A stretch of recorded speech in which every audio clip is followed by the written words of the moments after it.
Welcome back to What She Said Sports. All right, y'all. I hope y'all had a good weekend. Um, y'all know we rolling into the last week of OTAs, which is organized team activities.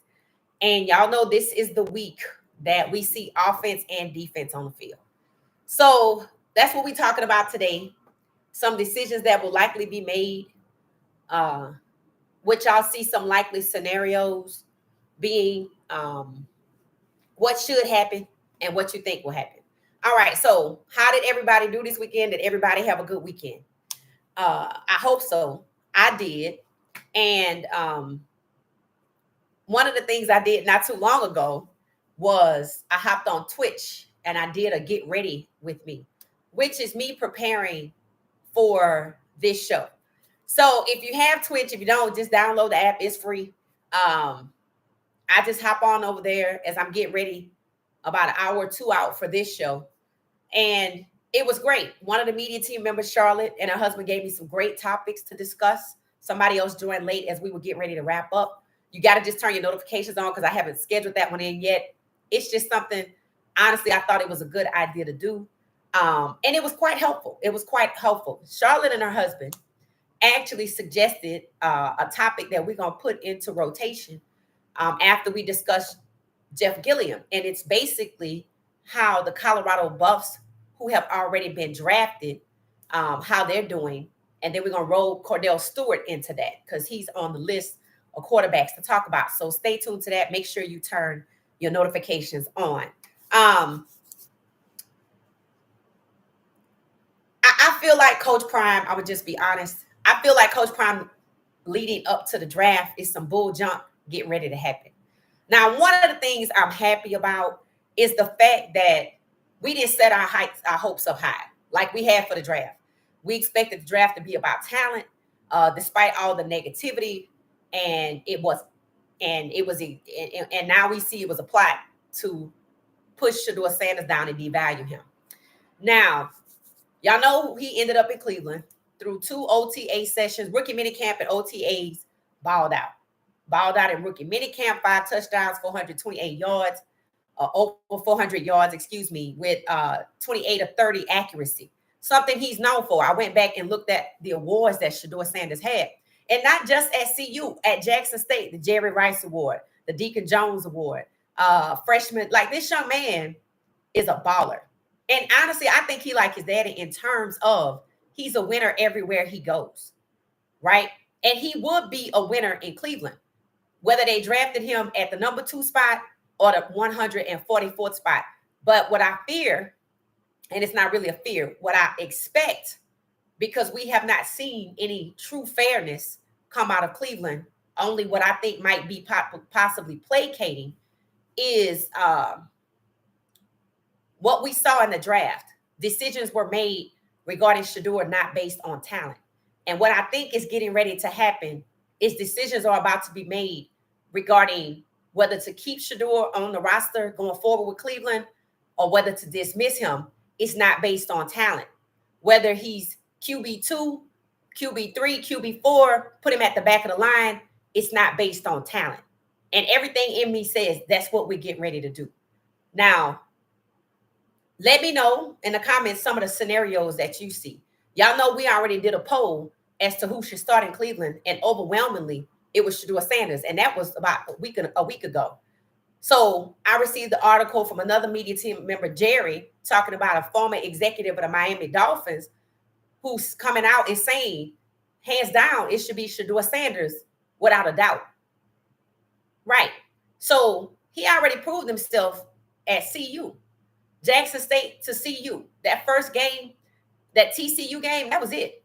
That really was it. That's why they went 3-0. And that's why you saw people doing what? Jumping over hurdles and climbing ladders to sabotage the program. And what happened to Shedeur in the draft is exactly what happened to Coach Prime year 1. So he and his father, people keep betraying them and sabotaging their opportunities in hopes of either they'll give up or they won't make it to their destination. But that doesn't seem to happen. But they keep trying. And I feel like Cleveland is not going to be any different. So I went back and I watched I mean, I was looking at all of the documents that I have in my possession that I've accumulated from the time of the combine to right after the combine, leading up to the draft. And on May 5th, I found an article that I had saved that the Mary Cabot lady, the explanation she gave as to why Cleveland didn't draft Shedeur was he went behind Dylan Gabriel because of his interceptions and his negative plays. Let's be clear. Shedeur Sanders had 37 touchdowns passing and 4 rushing and 13 interceptions at his entire career. 13 interceptions for his career at CU. So that's a lie. So I'm like, okay, Cleveland out here lying again. They've been lying from the beginning. They lying again. They sent Stefanski to placate, and I'm glad I didn't buy into it. I'm glad I saw exactly for what it was. And they sent the lifer, Mary Catherine, with the microaggressions. And people are calling it out. On X, you can see articles saying Shedeur pushes back against Sanders Nation. They know that she put that out there. Everybody's talking about how well he's handling now. So people see what's going on. Everybody see what's going on. But here's the thing. Okay, Shedeur Sanders did not have any off-the-field issues that they could highlight and use to justify what they did to him in the draft. Let's understand that. But we know somebody that does have some off-the-field issues right now with a mysterious pink substance. But he's not a quarterback. So when I said the NFL is in a precarious situation because of Stephon Diggs, I wasn't really talking about his issues. I want to see what you're going to do now. Because, see, you claim that you took that person off the board because of his character issues. I want to see what you do now. Because that pink substance looked just like the pink substance that's being discussed. And one of the reasons that Diddy is on trial right now. And anybody associated with the same type of behavior as Diddy is problematic. So I want to see what you're going to do. Because I saw what you did to Shedeur. He didn't even have no off-the-field issues. You generated some. So here you go. Off-the-field issues presented to you with somebody with a $65 million contract, $26 million guaranteed. Let me see what you do. I want to see if you're going to cut him. That this ain't the draft. So all you can do is cut him. Are you going to slap him on the wrist because he's a body, not a quarterback? I want to see what you're going to do. So that's what I meant by when I said the NFL is in a precarious situation. Because of look at how they treated Shedeur in the draft. How they said he wasn't this, he wasn't that. They lied and said he wasn't good. Clearly, he's good. I saw an article today that I thought was good because people are catching up to what this podcast has been talking about. What did I say? They trying to keep him from QB1. You know what I read today? Somebody came out and said it on X. You gonna only be able to bury him in the back of the depth chart for so long. Why? Because I say they're gonna be climbing up ladders and jumping over hurdles to keep him from QB1, and it's going to expose that this is what the draft was about. See, they succeeded in the draft, but now they're a little stuck because I got this lawsuit hanging over me, and somebody probably need to sue Cleveland individually. So now, so now I have to figure out what I'm gonna do. Because can I go forward with the plan that I had in the draft when I had his name sent out to 2,000 people who did not need to know, which was a data breach that I have not been fined for, that had a waiver wire attached to it? Because obviously I was gonna make him an undrafted free agent and cut him. So let's see if that's what you do. Because you already on the record that that's what you was gonna do. Then he number one is selling jerseys. So what the hell am I gonna do now? Because the fans are involved. The fans have been involved. The fans have been involved. And people with two eyes who are paying attention want to see what they're going to do. Are you going to keep moving forward with the plan that y'all had around the Super Bowl? Or did you have it last year after the Vegas Super Bowl when you invited Charles Woodson to become a member of the Cleveland Browns because you always knew whoever it was that was going number 2 QB was going to go to Cleveland. How far back does this plan actually go? Because I knew in 2024, what? I've said it multiple times, that this was the class that the elite black QBs tipped the majority to black starting quarterbacks, 17 of 32, with Shedeur being 17. So they succeeded in the draft.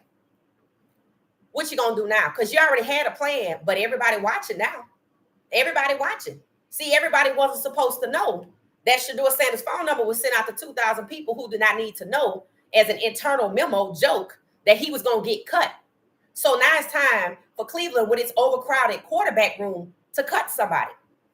Who are you gonna cut? Because we know he your best quarterback since Baker Mayfield, because that's also going around on social media. Are they going to be negligent with Shedeur Sanders' career? Because that's a lawsuit too. Because that's what it would be. Because it's obvious he's the best quarterback that they have, even though they courted him extensively. And I went back and looked at some of the information that they were saying at the time. Pat McAfee was talking about it. Everybody was talking about, yep, clearly it's clear that Shedeur Sanders is going to the Browns. So it was supposed to be the Browns. And since the owner came back and said, what? We took a big swing and missed with Deshaun Watson. How long have you been knowing that you took a big swing and missed with Deshaun Watson? Or was that part of the plot so y'all could back away from Shedeur quietly, but don't tell him about it?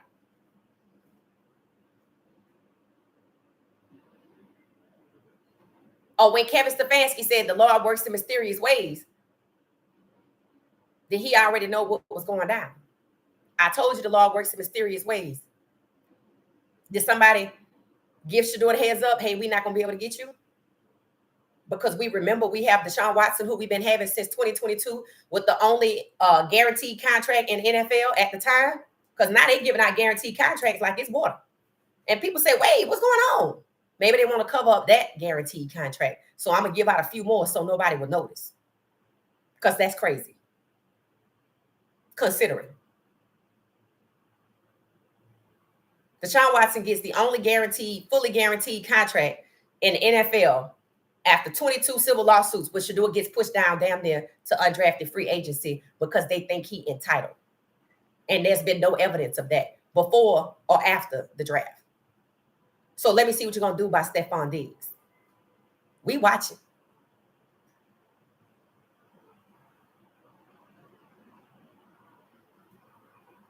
So, this week, they're like, we might need to pivot from the original plan and cutting him. Then again, they might be so arrogant, they just might waive him. We don't know. We don't know. We know he ended up on a team that got too many quarterbacks. We know that that's probably why after 47 came out and said, somebody better draft him. That's why Cleveland got picked, because their quarterback room was crowded. Maybe everybody's quarterback room wasn't crowded at the time. Or they like, well, we know Cleveland was meeting with him, so just send him there. They still have not been fined for that data breach. It's time for somebody to get cut. So let's see if they put that waiver wire joke that went around internally to just about 2,000 people.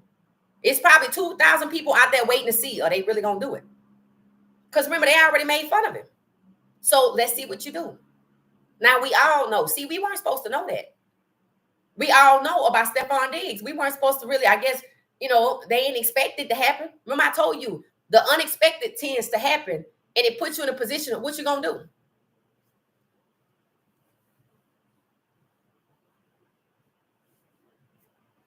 They weren't going to draft him at all. They were going to take him as an undrafted free agent. That's what they was going to do. And if we ever get the discovery, we probably going to see that. What did Andrew Berry tell us? We was just waiting to see how far he go down. He said, how do you think Shedeur felt when we drafted him relieved? Did you want him to be relieved? Did you want to stick it to him so he could scream out for mercy? No, he didn't deserve that. There's nothing that he did to deserve that. He don't have any off the field issues, but Stephon Diggs does. So I want to see what you're going to do. And Deshaun Watson got the only fully guaranteed contract out here, which is exactly how it ended up in a collusion case, because the rest of the veteran QBs were like, I want one too. And they didn't want to do it.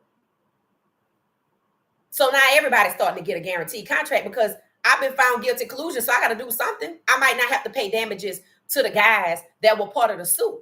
But I gotta clearly change my ways because what we doing? Unfairness. Live and die by it. So that's what I meant by they are in a precarious situation. Not only because of Stephon Diggs, but because of the NFL draft and how they treated Shedeur Sanders. And it's already one lawsuit that we know about. Is Cleveland going to be negligent with Shedeur and another lawsuit pop out aimed directly at the Cleveland Browns because people have seen the microaggressions by their reporter? You can put that in there too. And again, are you violating his civil rights again? Notice I said again. So I think this week is going to be quite interesting. I think the fact that he's number one in jersey sales, but was drafted number 144, and he's the best quarterback they have is very telling that these people colluded against this young man to hold him down, and it's not working. And we all see what's happening now. You got all of our attention. So we want to see how you're going to move.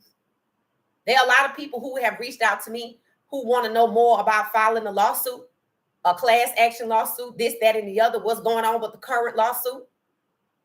I didn't even file a lawsuit, but people are asking me questions.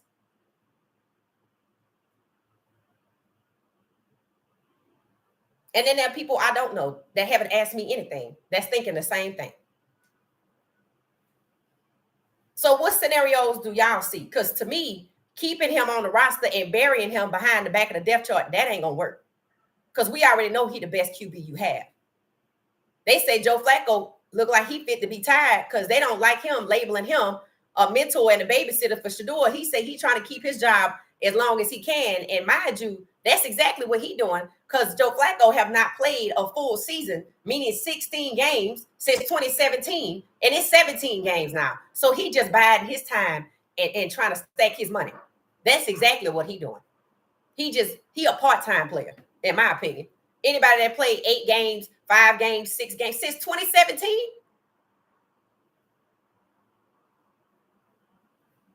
And Justin Fields got to hurry up and do something. No. Not if Daniel Jones don't. Because the fans are deciding, you know what, we're going to hold y'all accountable. That's what we're going to do. We're going to hold y'all accountable because this is ridiculous. And that's what it's going to take. So we're going to see what they do with Stephon Diggs. We're going to see what they do with Shedeur this week. OTAs don't really matter because we know he's going to do good. We're going to see if the offensive line know how to work. Then they go to veteran minicamp. Everything that they have tried thus far is not working. The only thing that has happened is the world is watching. You have drawn attention to yourself in a way that you don't want. You are already being held accountable. So what you going to do? That the caption or the title of this podcast is, are the Cleveland Browns going to do the right thing this time? Emphasis on this time. There are people who are upset after watching Travis Hunter ball out at corner and wide receiver. They upset with Cleveland. Because why? They could have had Shedeur and Travis and actually sent the GM to have dinner with Shedeur and Travis. Now, if you knew that you were secretly meeting with Dylan Gabriel, why did you meet with Shedeur and Travis after CU Pro Day? Because they was leading Shedeur on, doing just enough to make him engage because they wanted him to come to Green Bay. And when he didn't, that's when they started with the, you know what, maybe it was good he didn't come because now he locked out the first round. If he was locked out the first round the day of the draft, he should have been locked out the first round all the way through. These people been knew who they were going to draft. Travis knew before the draft. Cam knew before the draft. I told y'all a lot of people knew before the draft. Not Shedeur, because they was playing in his face. And now we all watch it. Do I expect Cleveland to do the right thing this time? No, I don't. Do I know if they're going to cut him or put him on the back of the depth chart? One of them. It's going to be one of them. Because do I believe that they're going to make him QB1? If so, it's for right now. It's just so to shut up people till we get to the season. Because how do you get to be QB1 officially? You have to play the majority of the games. So if they make him QB1 for 3 preseason games, that don't mean no, we're not buying it. Nope. I read one article that said he in a tight race with Joe Flacco. No, he's not. There is no race. It's over.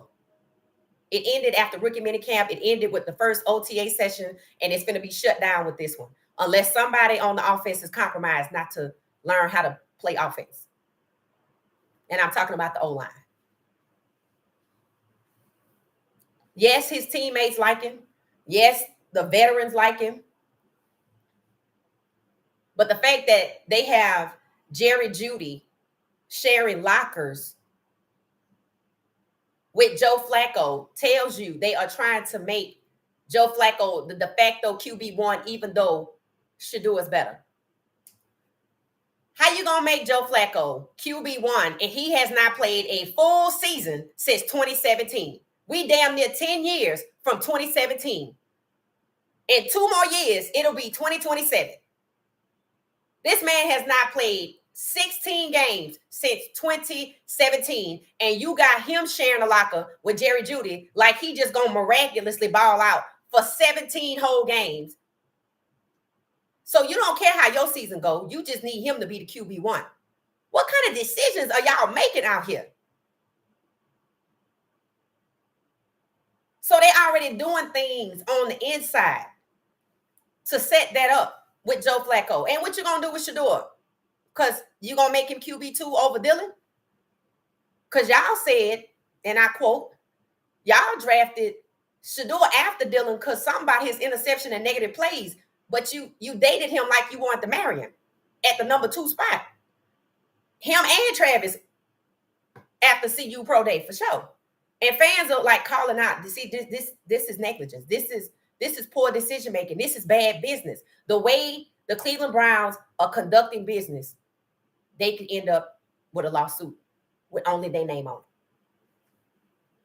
They're doing the exact same thing as the draft, which is why I have absolutely no faith in them doing the right thing this time unless somebody leaning on them and we can't see it. Because even if with him selling the number 1, the most jerseys, they still talking about this foolishness, and we ain't supposed to know that he's sharing Joe Flacco is sharing a locker with Jerry Jeudy. Everybody ain't supposed to know that. That's only if you're paying attention. Have you heard them talk about it on ESPN? Because they could if they wanted you to know. That's how you know it's not a competition. Kenny Pickett just over there in the wind. Dylan Gabriel, I don't know what they're going to do with him. I guess they're going to do with him what they was going to do with him when they got him. They were going to put him third behind Pickett and Flacco. That was going to be their plan after they changed it and moved off from Shedeur. So they ain't treating Dylan no better. He just happy to be somewhere. But everybody knows going into Monday morning, Shedeur is QB1. The best QB since Baker Mayfield. So let's see what's going on here. Who in here? Hey, Charlotte, welcome back. Welcome back. J-Fic Music, thank you. Good evening, friends and family. Hey, Kiel, Gracie. Hey, how you doing? Good evening, good evening. New here, Charlotte recruited me. Oh, okay, J-Fic. Thank you. Thank you, Charlotte. Thank you. Hey, Queen, what's up? Marlon, how you doing? Gracie, hit the like button. Yes, please hit the like button. 35 of us, 72. We got to hit the like button. We got to hit the like button. If you want to be anonymous, you can still hit the like button. We're not going to know who you are. But it feeds the algorithm and it gets the channel out there. And when we were on Twitch, get ready with me for What She Said Sports Daily, which is just a casual conversation to put this show together. Me processing and what I want to do. And get y'all giving me ideas. So make sure y'all download Twitch. You know, it's one of those things where we just kind of are growing, right?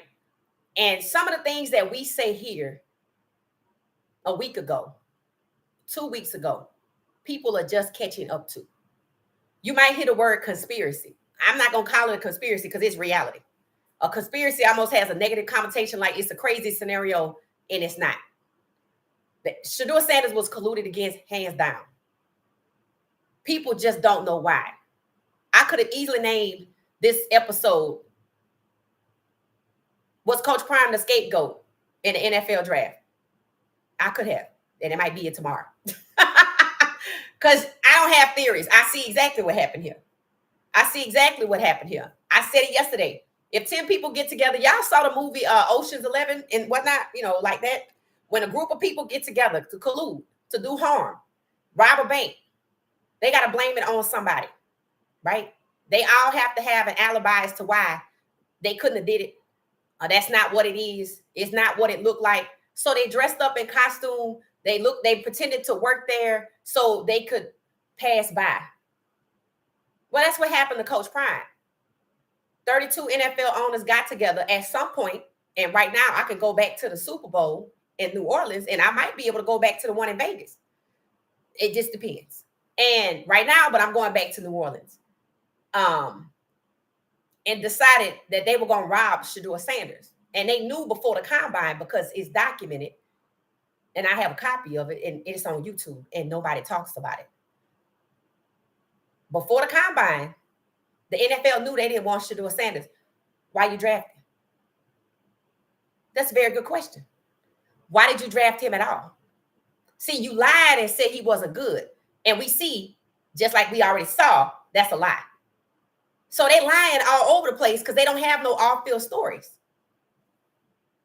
They don't have no off-the-field stories. So they had to lie. And if I'm going to rob him and push him down in broad daylight, and they knew that prank was going to happen because they sent out the phone number. The call came from inside the house. So they lied, and then they tried to cover with the defamation, which was also a lie. No off-the-field issues, lying, saying he ain't good, saying that, he entitled. But they knew before the draft they didn't want quarterbacks like Shedeur Sanders. So again, why didn't you just tell him at the combine, thank you, but no thank you? Anybody know why? Honestly, put in the comments. Why, if you knew before the combine, before you started calling him entitled, because you didn't have to do none of that. You didn't have to do none of that because you knew on about before February 20th that you did not want Shedeur Sanders because the NFL does not want quarterbacks like Shedeur Sanders now. Timing now. Underline it. Why you drafted? Why you entertained him at the combine? Why you just didn't disinvite him? Why? Is it the same reason that you drafted Vince Young as a dual threat phenom and tried to break him down to a pocket passer because you just want to hoard talent? You didn't want him to go to Canada? You didn't want him to go to any other league out here that you're not associated with? You didn't want him and his daddy to start their own? Why you drafted him? Because you knew before you start lying on him that you didn't want him. So why didn't you just tell him that? So he could go on by his merry way. Maybe to Canada. Maybe get equity in the UFL or the XFL or whatever league out there that you don't have nothing to do with. Because you hoarding talent and you're trying to destroy it because you don't respect it. Because it ain't your preference. That's malicious. It's beyond collusion. That's criminal. It's criminal to lead somebody on when you have said out loud, I don't want this kind of person. Then why did you draft him at all? You could have go all the way back. He never even had to be at the combine. He didn't have to go to the combine. But see, you didn't want people to think you was crazy back then. You just used that time from the combine to the draft to try to defame him and make us think, after we already know who he is, that he's not good. He's entitled. He's problematic. Let me see what you do with Stephon Diggs. Because I saw what you did with George Pickens.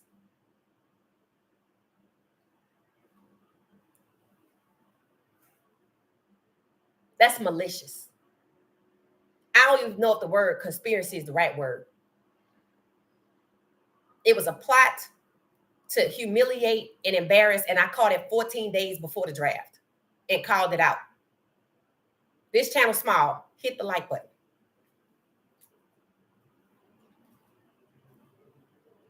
I think we all had a gut feeling that something would happen, but not to that extent. What you say? Yeah. If they do not keep Shedeur, Cleveland will forever be a losing franchise. But they're comfortable with that. They're comfortable with that, Elijah. I mean, honestly, They saying he the best quarterback since Baker Mayfield. What happened to Baker Mayfield? I saw the highlights. He was balling. What happened to Baker Mayfield? Somebody said it had something to do with Deshaun Watson. So explain that.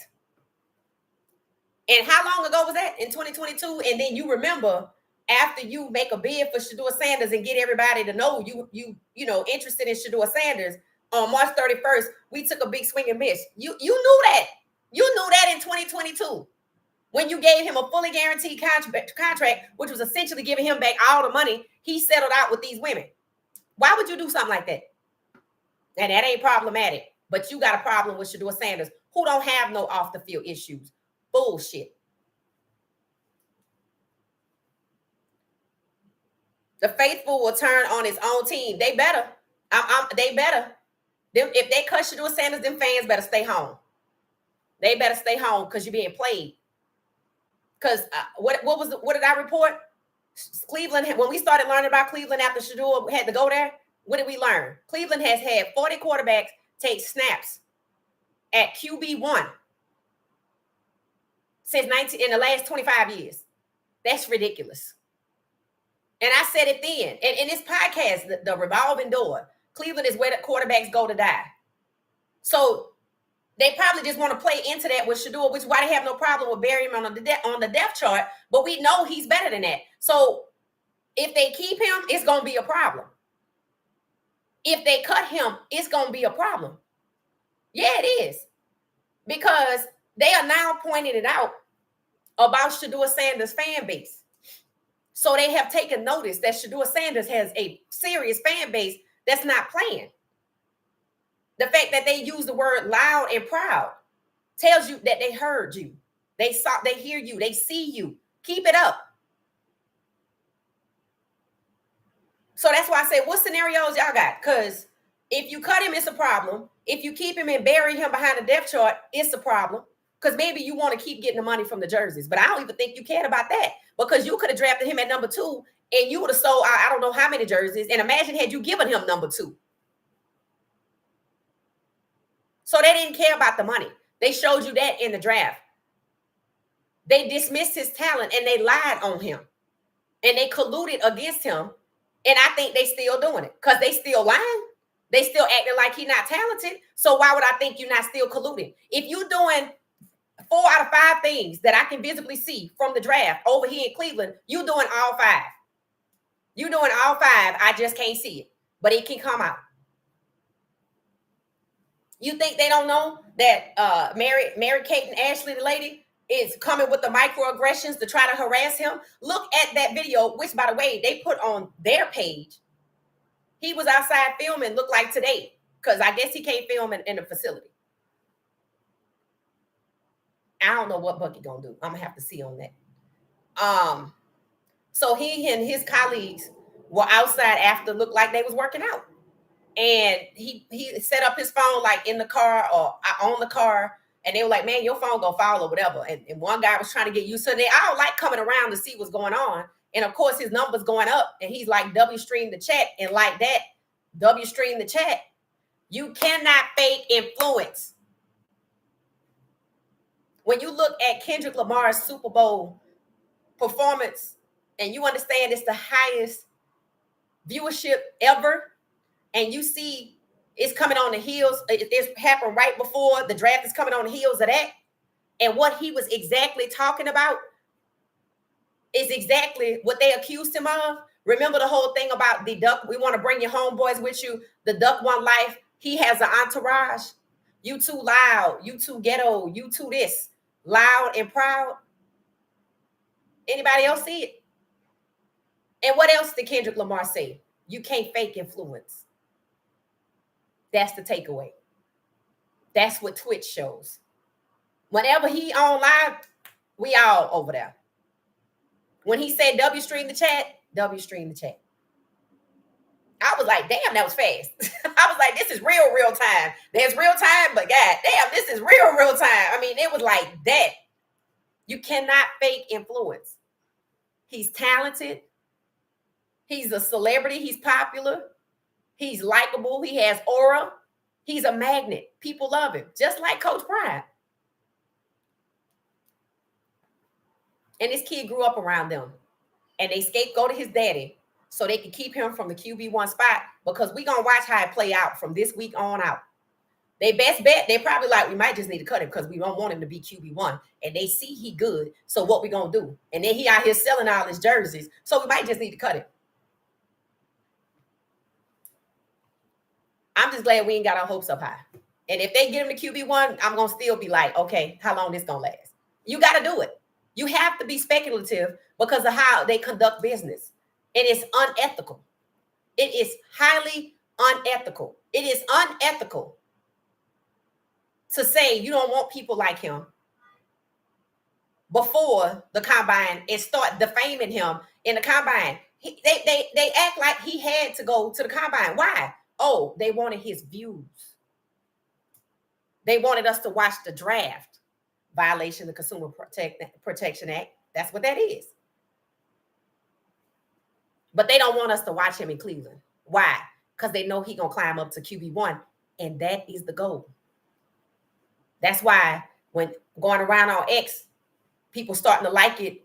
I quoted it, reposted it with a quote. And when they said, Shedeur Sanders, Cleveland, you're not going to be able to bury him at the back of the depth chart for too long because he's too good. And the other people aren't.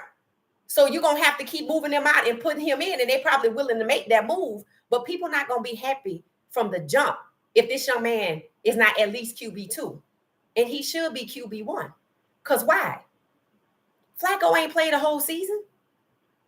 Since when? Everybody know now, 2017.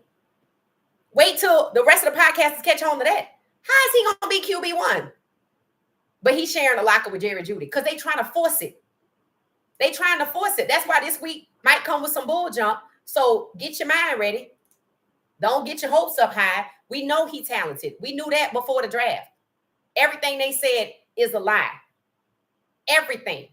Before and after the draft, it's a lie. And Stephon Diggs and how they treat that situation, that's going to be very interesting. Because that's problematic.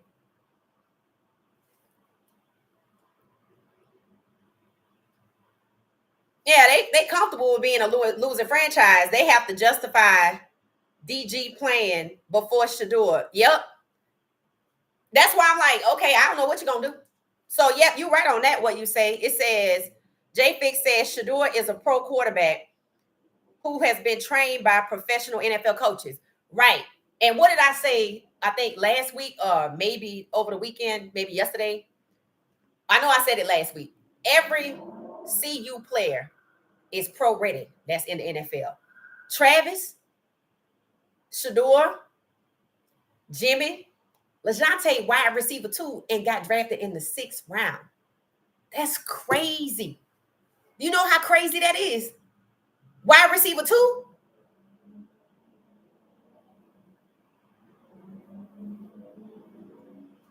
And they got him behind a veteran who they say gets injured. So essentially, he might be wide receiver 1 before you know it. In the 6th round, they devalue all these guys except Travis. And their message is what? Because here's the thing. Jimmy and LeJounte are not Sanders. So that's not it. Coach Prime was a scapegoat. Because when 10 people got to rob a bank, they got to blame somebody so they could cover their tracks. It can't be us, or we can't get exposed.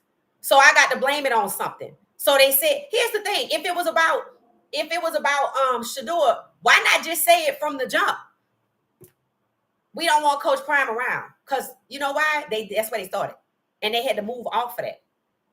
Because that's what New York said. And then guess what? Cleveland came back and said, no, Coach Prime is not a problem with us. So they wasn't even on the same page.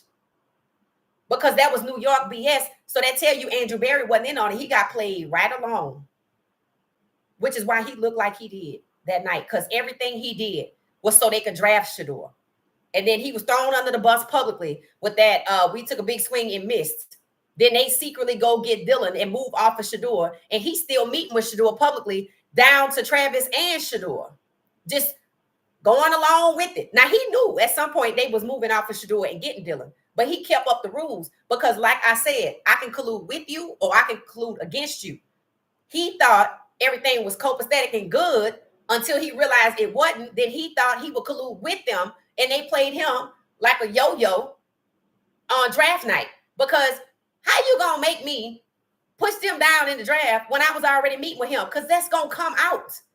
And it's gonna be his fault. So they played him too.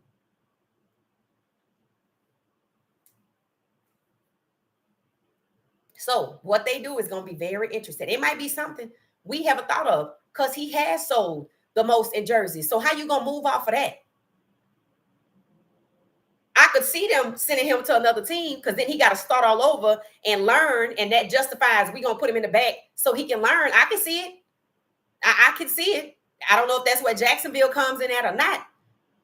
But if it's just like they did Geno Smith, no, that's not cool. Shedeur is too good for that. And they just want him to end up with the label so they could say, like they said about Geno Smith, he just not that good. Why you drafting? If you didn't want him because of Coach Prime, why was Coach Prime in your Ring of Honor show? Why was he hanging out with y'all the night of the Super Bowl when we saw Shedeur talking to the commissioner? Jerry Jones, Coach Prime, the commissioner, Shedeur, Bucky, all of them laughing and talking. So, but now you don't want him to be like Coach Prime. And then when you can't say that about Coach Prime, because then Andrew Barry comes out and said, no, we don't have a problem with Coach Prime. Cleveland, like we drafted him. You think that the Giants would have stopped.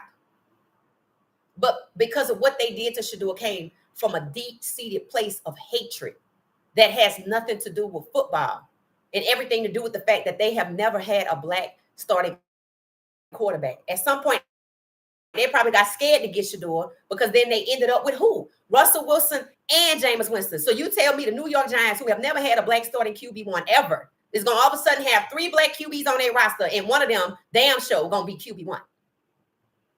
That was never going to happen. Never, ever. And when they got Russ, that was to block that from happening. But they didn't quit. They just kept on and kept on and kept on. And now look at the situation they in. They want us to all forget about it. And that ain't happening, buddy. That ain't happening at all.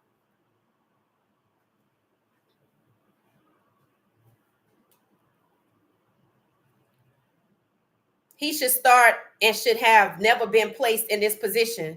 Not only is he good, but he's extremely intelligent. Right, Jay Flake? And here's the thing. People are pointing this out that all you got to do is make this right. See, I feel like we've seen this play out many times before publicly. When people do, whether you know it personally, you saw it in a movie or whatever, somebody does something horribly wrong and gets caught. Something unethical and gets caught, right? And then what happens? You just got to make it right, but they don't. They keep going and they keep going and they keep going and they keep going. One second. They keep going and they keep going and they keep going. And that's what happens. That's what happens. They're so arrogant and have so much pride that they can't say they're wrong. They can stop right now in their tracks and go, you know what, let's just make a QB want to keep it pushing so we don't get in trouble. They got a lawsuit hanging, but yet Cleveland is still showing its what? Its hind parts. They still keeping up with the same thing because they ain't scared of that either. They might be, but we're going to figure something out. That's arrogance. That's arrogance. And probably because it's not a lot of money and they just paid out $1 billion with a B. So they ain't scared of 100 million, but they should be because of what it's alleged so soon after the 1 billion, which is why I say it need to be more than that. Is Cleveland not letting everybody know Deshaun Watson is coming back? I don't see how he coming back because they already basically filed a claim on him for the most part. And the insurance, that's what they were shopping with. Money from his insurance claim, which paid his salary because he's injured. So how he coming back? They're going to forego $46 million to keep Shedeur off the roster? Deshaun Watson is essentially QB4. Shedeur is not on the depth chart, but he the best QB they have. They in a pickle. And everybody know it, not just this podcast. Get the likes up for me, $64.99. Get the likes up for me. Oh my God, I just watched Shedeur went out the pack in camp. He did better than all of them. They want Shedeur to start, but say Flacco will probably start, but they move to Shedeur. This is so annoying. I don't see how they want Shedeur to start. I haven't seen no evidence of that. Hey, I forgot to speak. How y'all doing? How y'all doing? It said the coach don't know anything about how God works. That's the whole NFL. And that's exactly what they showed everybody, that they thought that they were in control in the draft. I'm like, you could even keep him out the draft, and that was your goal. That was your goal. How you really think they thought they was gonna prank him and then draft him out of one of these teams? No. That's because at the time you didn't know the prank was associated.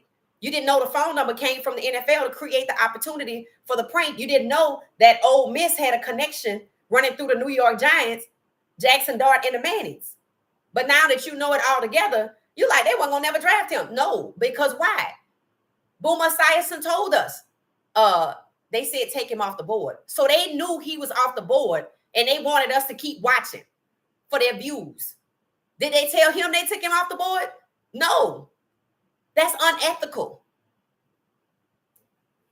They were never going to draft him because they had already taken him off the board. Discovery can maybe tell us now when you took him off the board. Was it before the prank? Was it after the prank? Was it day 2, day 3? If he was off the board at the end of day 1, why did you have us watching this draft? And why did you invite him back on day 2 and day 3 for views? Violation of the Consumer Protection Act.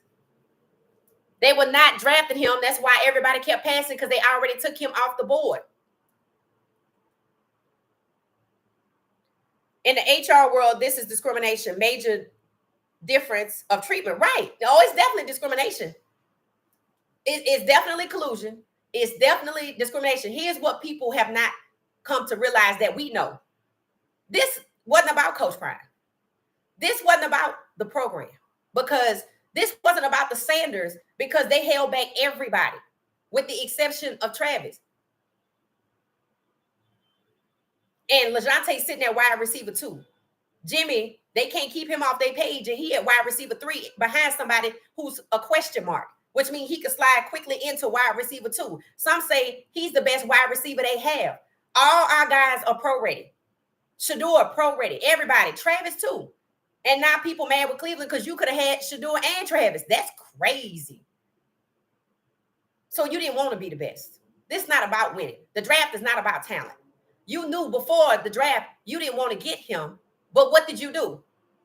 You chose to invite him for views and lie on him. So by the time you got to the draft, people would, so you think, believe why New York did not take Shedeur, which is why they didn't draft Dart in the first round, or why Cleveland passed on Shedeur. But Andrew Berry told us, what did he say? He said, well, basically his price to his value didn't go together, but he was worth it down at the bottom. So why weren't you happy about it at 144 if you thought he was overpriced? And when you look at him play, do he look overpriced to you? No, it looked like he should be wearing a number 2 jersey and plastered everywhere in Cleveland. And Mary Kate and Catherine, or whatever her name is, should be respectful when she's talking to him and not coming up with these damn microaggressions. You're not asking nobody else no questions. You are singling out, you are targeting him, and you are harassing him and trying to insert yourself in his personal space. But you're not doing it to nobody else. That's discrimination. The NFL need to rein her in and fast. But she's been there 31 years, so I happen to believe that she's the right hand of the league. I believe everybody, all 32 teams, got somebody that report back to the league, because these owners got stuff to do.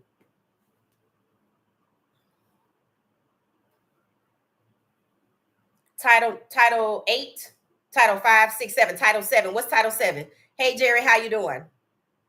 It said Browns tried to move up to the 4th round of the draft to get Shedeur, but couldn't find a trade partner, but did find a trade partner in the 5th round. Those are facts. Well, I'm going to need to see that as a fact. And he was too good to be a 4th round QB. So you trying to tell me they had already planned to get Dillon in the 3rd and Shedeur in the 4th? That's what you trying to tell me? When Andrew Berry told us, oh, we was just waiting to see how low he go. That's what he said. We was waiting to see how far he drops. First press conference. Yes, I'm a Brown season ticket holder. Okay. So what you going to do if they cut Shedeur? You going to still be a season ticket holder? What you going to do if they bury him on the depth chart knowing he's the best QB? Let me know, James. What's the plan for y'all in Cleveland? Hey, Salafi, how you doing? Rookies ain't going nowhere. Andrew Berry doesn't cut draft picks. That O-line has 3 All-Pros on it, and they're going back to the offense that got them the playoffs 2 years ago. Shedeur is QB2. Well, I will say this, Buckeye. Buckeye, welcome, Paulie.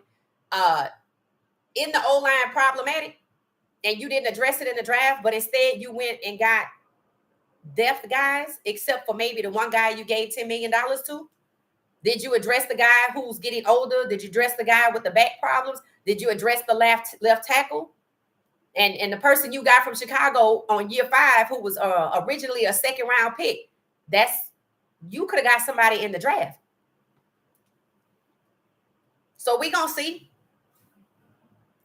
They may try to move him to the practice squad if they release him. Jerry, I think I was getting ready to say, somebody sent me an article about the practice squad. All I know is they were not going to draft him. They were not going to draft him. He was already off the board, which is why people are calling it a free fall. It was a push. It was not a free fall. If he wasn't on the board, why didn't somebody call him or his dad or whoever? Because he had a draft phone. He gave him the number. They passed it around to 2,000 people. Why they just didn't say, hey, Shedeur, we're going to go ahead and take you off the board. We don't think you're a good fit. Isn't that what companies tell people when they don't want to hire them? No, because they wanted to exploit him for views for 3 days. Conspiracy will not help Shedeur. He will make the team.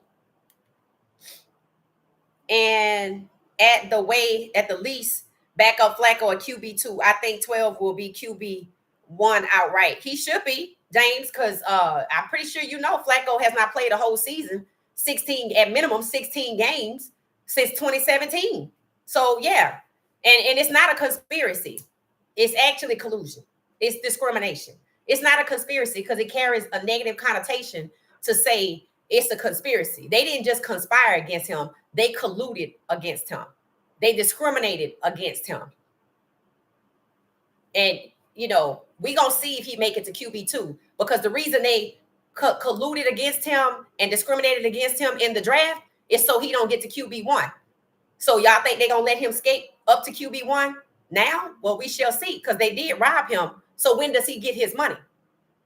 Because then it's going to look like, so you just devalued him. Something that the NFL has been accused of doing to black quarterbacks in the NFL draft. So this is not specific to Shedeur, which means Coach Prime was nothing but a scapegoat. Because this is about QB1. That's why it's a fight. It's not even a race happening in Cleveland. Not with Jerry Jones having Jerry Jeudy sharing lockers with Flacco. Contextual said they wanted Shedeur to rot in the Green Bay green room. Yeah, they weren't going to draft him. We already know they took him off the board. The question now is, when did you take him off the board? Was it round 1? Was it round 2? Because, see, he was already locked out of round 1. So, really, wasn't no point taking him off the board in round 1. Was it round 2? It could have been. It could have been round 3. It could have been after Pittsburgh. Browns is in a pickle. No, they won't keep him. It's very possible. I'm not, based off what we saw in the draft, I don't see him keeping him. For what? Because you're not going to get a moment's rest if he buried on the depth chart.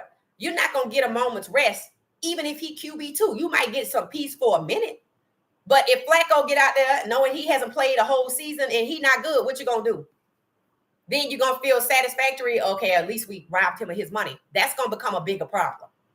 It's going to get made into a bigger problem. People are going to say you did this to rob him and devalue him, just like you do other black quarterbacks in the NFL draft. It's already documented. They are in a pickle.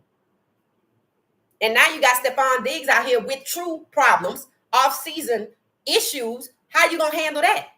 Because look at what you did to Shedeur in the draft compared to let me see what you do. Let me see what you do to Stephon Diggs with true off-season problems. Shedeur didn't have no problems. They created and manufactured issues so they could devalue him. But they still fighting him to get to QB1, so it wasn't just about the money.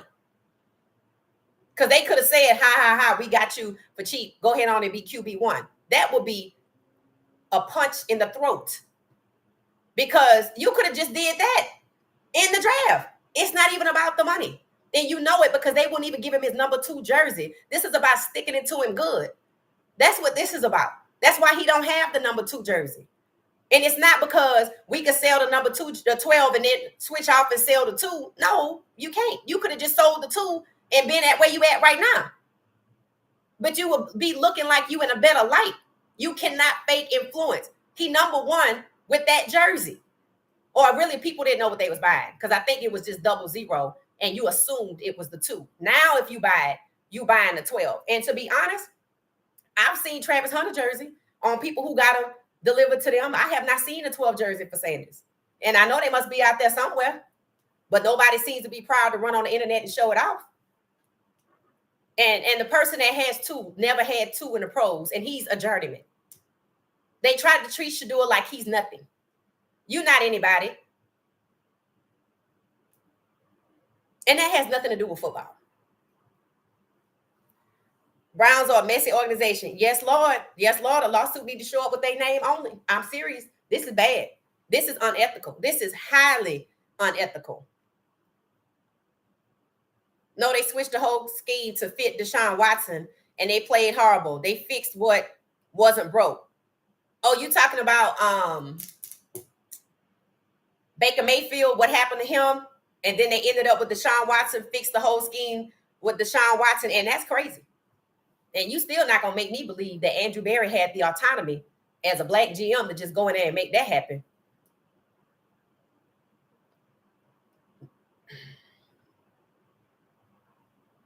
She was infatuated with Shedeur. Sweet Pea said she was in a room with all the rookies and continuously filmed Shedeur number 12. Right. I'm like, lady, stop. And people talking about it on X, and people are saying he pushed back because they talking about what she did. They're not hard to find. You talking about the jerseys, I guess. They might not be. I haven't seen one, though. They have to cut him to put him on the practice squad. He won't make it to the practice squad. Another team will pick him up. Okay, K Hayes, we're going to look for that scenario. We're going to actually pin that. We're going to pin that one as a scenario. So my question to y'all was, what are some of the scenarios y'all see coming into the week? Cleveland has an overcrowded room. Flacco sharing a locker with Jerry Jeudy, which they trying to make him the de facto QB1. Shedeur is the best QB they have. Dylan went first. They traded for Kenny Pickett in March, around the 10th after the combine. So they were lining up everything. They were meeting with Shedeur, moved away from him. And then they end up drafting him number 144, and they want to act like OTAs don't matter. He number 1 in jersey sales. What y'all think they going to do? If they put him on a practice squad, it is not going to be okay. It is not going to be okay. That is not a viable solution, but we're going to pin it because nobody's talked about it yet. Remember, his name had a waiver wire attached to it in an email before he started working there, and now he works there. So are they going to continue on with their plan from the draft, just like they're doing with everything else, treating him like he's entitled or he has an entourage, or trying to treat him like he's not a celebrity? But while he was on Twitch, they went ahead and put that on Twitch too. When they were doing the cooking, I was like, look at them. They on Twitch? What? So we going to see K Hayes. I don't know how she still has a job. Bridget, I totally agree. Flacco can still start the season, though. I agree. 12 is good, but Flacco has to be the best right now. His availability is issue. Of course it is, because he hasn't played a whole season. Mary Karen types, keep a job. That's facts. They need to hire me as Shedeur's assistant. I will straighten her right on out. Who said that? Amber. I know that's right, Amber. I know that's right. Flacco started Blue Moon. Okay. It said, what you said, it said, I agree. $4 million shouldn't get you QB1. No, it should not. My opinion, Shedeur won't ever get a fair chance unless Prime get an NFL job. And that's not going to happen. No way 31 teams passed on a projected top two rounder 5 times. He clearly outperforming the whole QB room. Right. Totally right. Thank you for that, the Milton. Nice. Thank you for joining us. Essentially, it prohibits discrimination regarding employment, among other things. It's unethical for sure. So if 12 becomes QB1, does he need an agent to get him his money? No, he need a lawsuit. He need a lawsuit or a fan base, and he gonna get his money. One way or the other, he's gonna get that money. Understand that. Because here's the thing. We know Flacco has not played a full season, 16 games. The last time he played 16 games was 2017. They play 17 games now. We know he's 40. He just turned 40. But he's also playing against the likes of, remember what Pat Mahomes had to go up against in the Super Bowl? Don't they play Philadelphia? Or somebody like it? Are they going to take it easy on him? Are they going to tell the team, hey, you better protect him because we can't let him get hurt? I don't know what they're going to do. Because to me, what they set themselves up for after moving away from Shedeur, even though they were still meeting with him, they set themselves up to just hand the ball off. They got Flacco, knowing he hasn't played a full season at QB1. Something happens to him. Kenny Pickett was already a backup and just went to the Super Bowl as a backup. So he was going to be the backup. Dylan was going to be third string. And he seemed like he was going to be happy with that because he just in the NFL. And then Deshaun Watson wasn't playing at all because, like I said, we talked about this on this podcast. The money that they shopped with for a QB, because they were telling people who were asking, why are y'all shopping for a QB? Because they interviewed Shedeur, they interviewed Jalen Milroe, they interviewed, what's his name? Cam Ward. But they interviewed Shedeur extensively. So they essentially settled on Shedeur. And people were like, why are y'all meeting with a quarterback? Because y'all don't have no money because of Deshaun Watson. And they were like, we have the money, and the article came out. And that's how I knew, oh, the insurance policy. Deshaun Watson's injury is covered by insurance, and they're going to use that money to go ahead and shop. And I said accounting must going to let them do it because they don't get the money to 2026. So if Deshaun Watson plays, they don't get the money. So Deshaun Watson just out here just doing something. Because they're not finna sit here and let $46 million go. That actually pays the contract for the number 2 draft pick, which should not be a defensive tackle. And people are upset at that. If nothing else, they could have. Why you didn't draft Travis and then go back and get Shedeur late? Because they don't want to win. You could have got Travis at number 2 instead of trading that pick to Jacksonville. And they were like, oh, they made us an offer we couldn't refuse. You sound dumb. Travis Hunter out here balling out. When they saw him play on corner and leap damn near a person's length off the ground to catch a ball, something we seen him do at CU, and they seem totally impressed by it. They're like, oh, Lord, he can play both ways. Why did you think he couldn't? It's not that he could play both ways. It's that he's good, and now you have to put him in your system and see if he's going to be able to play multiple snaps, multiple games as a full-time corner, as a full-time receiver, because they were trying to say Travis wasn't a good receiver. I was like, that's ridiculous. I'm like, have you not watched this man's highlights? I actually shared them on Twitter. He balling out as a receiver. He balling out as a corner. So now Jacksonville is like, who's going to be cornerback number 2? I'm like, who the hell going to be QB1 in Cleveland? That's my question. Because I know Travis is good. Everybody that came out of CU is good. So trying to hold back the program, with the exception of Travis, with the other guys at 3 or 2 on the depth chart, it makes them look foolish. It makes this look planned. It makes them look plotted. When you on and eyeing over Travis, like he ain't do this at CU. And I'm not talking about fans. I'm talking about scouts. I'm talking about executives, people who came out to CU. 31 scouts and executive came to Colorado's starting their first game at home. The scouts came out every week. They have area scouts. They know exactly who Travis is. They know exactly who Shedeur is. They just didn't want Coach Prime, who's a black head coach who faced his own discrimination and sabotage, because they didn't want that many black head coaches. I mean, damn, Coach Prime and Shedeur going through the same thing. Why y'all think Coach Prime got all the hostility when he got to CU? You really thought he thought he wasn't good? What did they say? Oh, he can't do it. That's why Shedeur got exactly what he got in the draft. They don't want him to be QB1, which is why they said he wasn't good. This is about blackness. This is about blackness in spaces that they didn't want, that they have worked hard and tirelessly to prevent. Black college coaches in the Power 5, now Power 4. The majority of black starting quarterbacks taking over as the majority. QB1s. 17 to 32. It's the same thing. It's not a conspiracy. It's a concerted effort. It's the same thing. He gonna need something to get his money back. I think this scenario will be historical regardless of the treatment of black men in the league. Yep, we're gonna see J Fit. We're gonna see there's the treatment of black men, but then there's also the discrimination against black quarterbacks. That is an entirely separate issue. And this week we are discussing Joe Gilliam. Story's heartbreaking.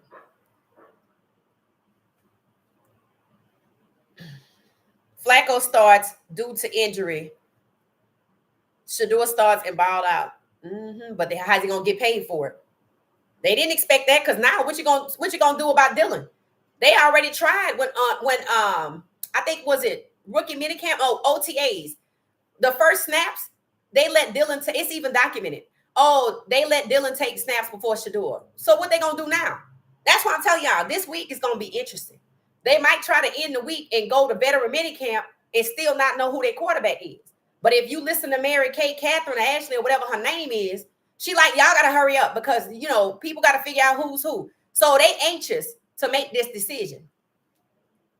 So Monday morning, it's gonna be a lot of talk about what Cleveland gonna do. Cleveland is the most talked about team in the NFL. You think it would be the Jaguars? The entire universe of teams didn't need a QB. Right? Basically, that's what they're saying. Cleveland is just as horrible organization. Yeah, that's facts. The million, is it the million? Thank you, the Milton. Thank you. It says, don't underestimate the Brown number one QB experience means a lot. Yeah, we're gonna see. Russell, welcome, welcome, welcome. It say you cooking with grease. Now, what she said, they could have had both. Yes, that's why I'm like, Andrew Barrett, after CU's pro day, was Shedeur ball out. And the only people that were negative were the NFL crew media that was there. And Bucky Brooks was one of those people. And he told Shedeur at the Shrine Bowl before CU pro day, we got to do it. It's just what we got to do. And he was like, yeah, my dad told me that's what come with it. So if that's all it was harmless, let me get some clicks off you. Why they not doing the right thing? Why they still holding it back from QB1? Because that's what this was about, period. They didn't want Shedeur to be QB1. Let's see how long it take other people to start talking about it. Everybody's fingerprint is all over this. Right. Head coach, GM, the owner, and NFL. Facts. Travis going off, grabbing the ball. Yeah, Travis look good. Jacksonville going to have themselves a season, but let's see what their quarterback do. Now, remember, I told y'all that there were people that were saying that Shedeur was going to get traded to Jacksonville. And I'm like, how is that going to happen? And it's been said multiple times by different people who know each other. Go watch the Pac-Man Jones show twice because it was discussed on two different shows. And it was said that the Jaguars trying to get rid of who? Trevor Lawrence. But his contract's so big. See, that's what happened when you overpay for mediocrity. Now you're stuck with it. And then you over here trying to keep Shedeur off the field. If he end up on the practice squad, it's not going to end well. It's just not. But you got Trevor Lawrence over here. People have already pointed out when Travis was catching the ball, they like the media trying to say Travis is a bust. When Trevor Lawrence, the ball placement. When it came back, Travis did exactly what you're supposed to do because, they wear helmets and everything. And you're supposed to hold the ball close to you because if you juggle it too much, when you don't have it in the right place, it could foul. But they tried to really put that on Travis. I'm like, see, Travis going to see. I'm like, he going to see early. Well, damn, I thought they loved me. Yeah, okay. Cam might think the same thing.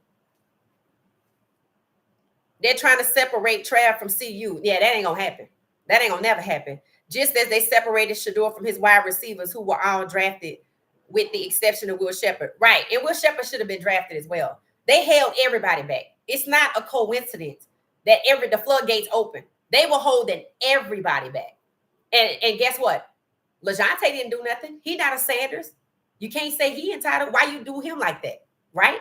Because then you want to say, oh, this is about Coach Prime.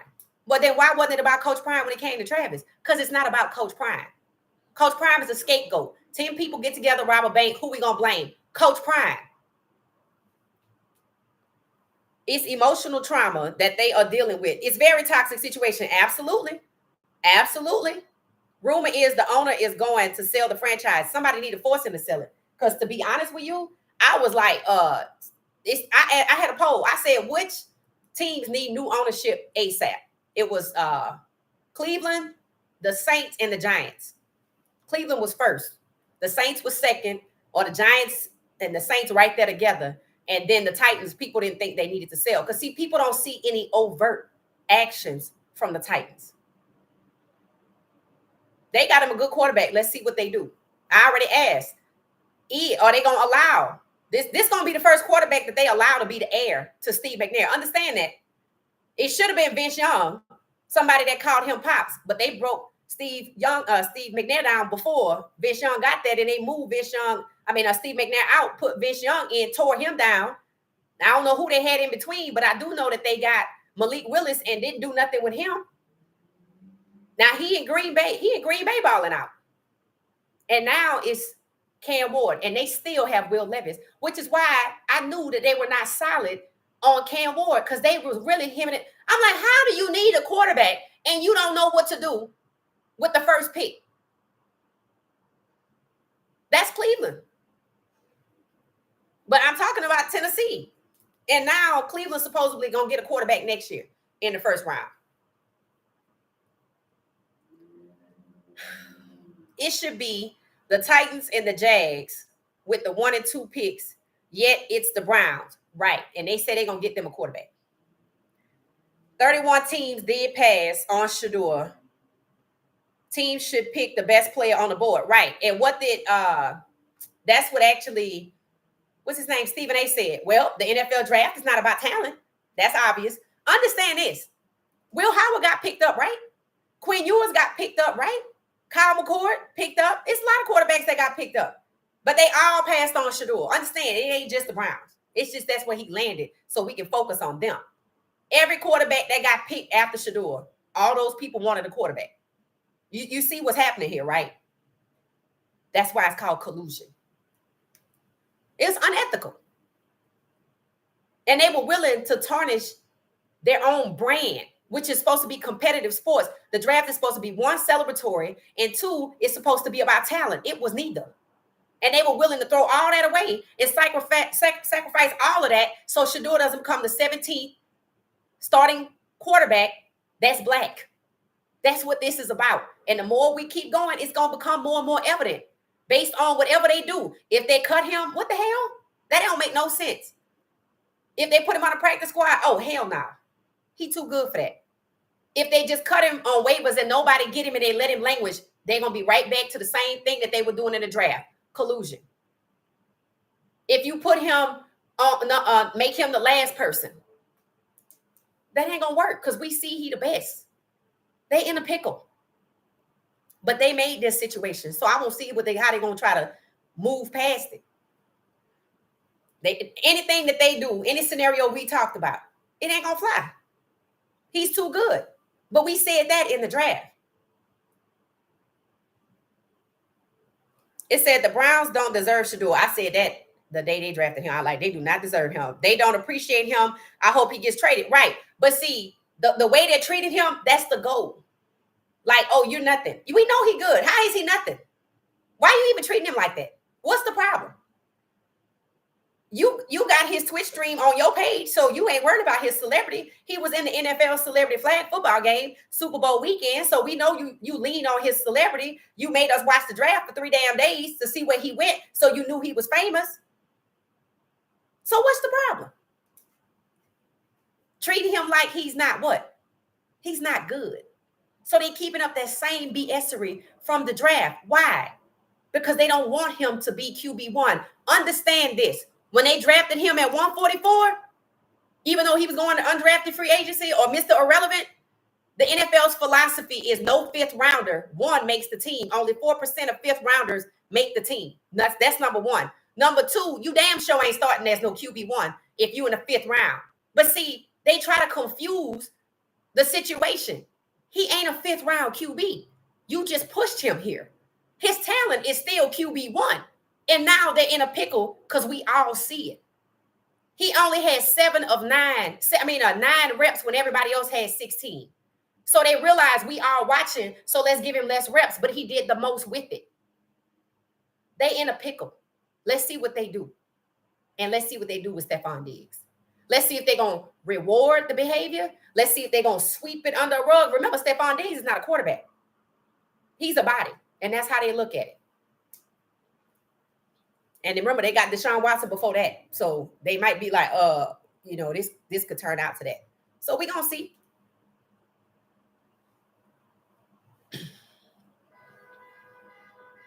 BSery. Yep, that's it. That's our word here on this podcast. BSery. BSery. So we are an hour and 15 minutes in. So if y'all get the Twitch app, download it, follow me, follow Shedeur, follow Shiloh. Just it's free. Just you can follow us and keep up. I'm gonna try to do the get ready with me again. I felt like I did it today because I felt like I was at a crossroads, right? I knew I didn't want to talk about Travis's marriage. I don't want to talk about that. I know his stories out there about it. I don't want to talk about that. Like whoever said on IG, I refuse to acknowledge that part. I'm gonna just look at his career. He's doing a damn good job. This week gonna kick off the last week of OTAs. Defense and offense gonna go against each other, so we're gonna keep tabs on that. See what's going on. We'll be back tomorrow at 12:30 p.m. Eastern time for the lunch stream to update you on the latest hot topic. Where the guys are concerned when it comes to the teams that they play for. But this situation right here, we get ready to see what's the priority with the NFL and the Cleveland Browns. They have been given the opportunity to do the right thing. And that's give him his money and make him QB1. You're going to see what it really was about based on the decision that they make, what the priority really is. Because we know the draft wasn't about talent and building winning teams. Cleveland didn't even pick for that. They picked the defensive tackle who at rookie minicamp was regurgitating his lunch on everybody, which means he was out of shape. So, all right, y'all, we're going to get out of here. This was awesome. Thank y'all for the love on the last videos. Just make sure you hit the like button on the way out, 113 to 80. Just take a minute, look down and see if you see the like button and make sure you hit it and that, we can get to the next level. We will be on Twitch more. I actually went live last week on TikTok.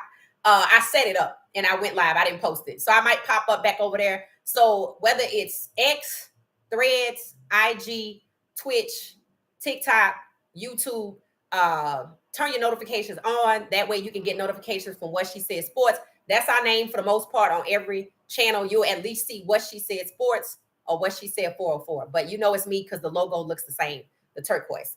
All right, y'all, this was awesome. Coach Prime says he was hurt by what happened. He sure was. I mean, how could you not be? He was just on the Ring of Honor. 10 people get together, want to rob a bank. Who they gonna blame? Coach Prime. That's what they did. So I'll see y'all later. Thank you for what you say. Thank you for J Flag. Thank you for Charlotte. Y'all feel free to share the podcast to somebody you respect. They might join us as well. This is gonna be a very pivotal week to see what happens. It's either gonna be more of the same or it's gonna be something we didn't anticipate at all. So I'll see y'all tomorrow at 12:30 p.m. Eastern Standard Time. Thanks for watching What She Said Sports.